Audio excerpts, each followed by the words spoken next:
I'm Alfred Schipke, and I teach international finance, and I'm one of the co-editors of our new publication on the future of China's bond market.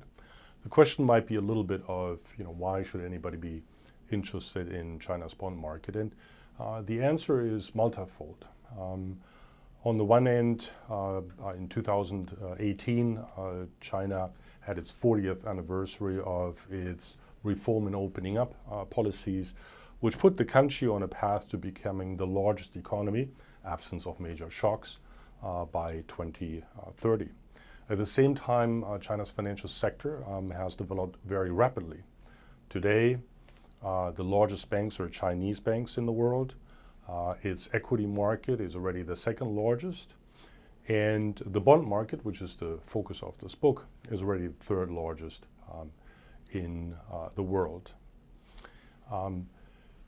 The whole world is discussing a little bit China's trade integration and product market integration.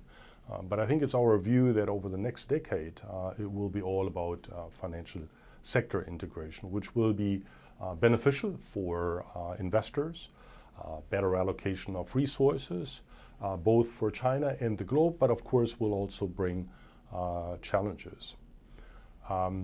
Why are we of the view? And I think it is threefold. First of all, given China's global footprint, China's financial sector integration will continue. Secondly, at the leadership level, the authorities have communicated that they want to continue opening up the financial sector and develop capital markets, and in particular bond markets, to better allocate resources to the productive part of the economy. And lastly, which I think is very important, the inclusion of China's bonds in global bond indices ultimately now has an impact on people and investors across the globe. So what is it that we're trying to do in this book? We provide a general overview of the different segment of China's bond market, from government bonds to the different segments of credit bonds, green bonds, asset-backed securities, and so on and so forth.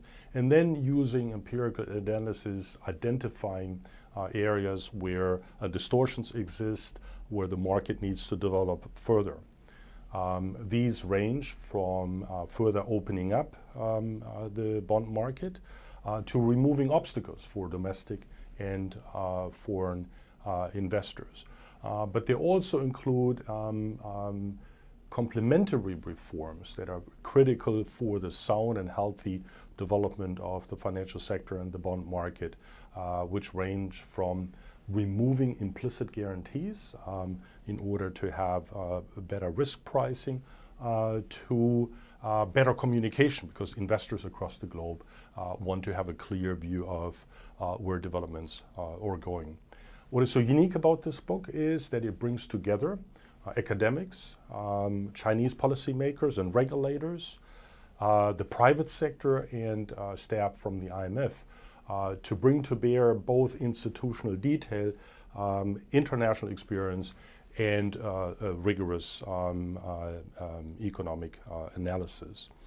We're of the view that this is a must-read book for not only people who are interested in China's bond market, but who want to have a vision of where China's financial sector integration will lead us to.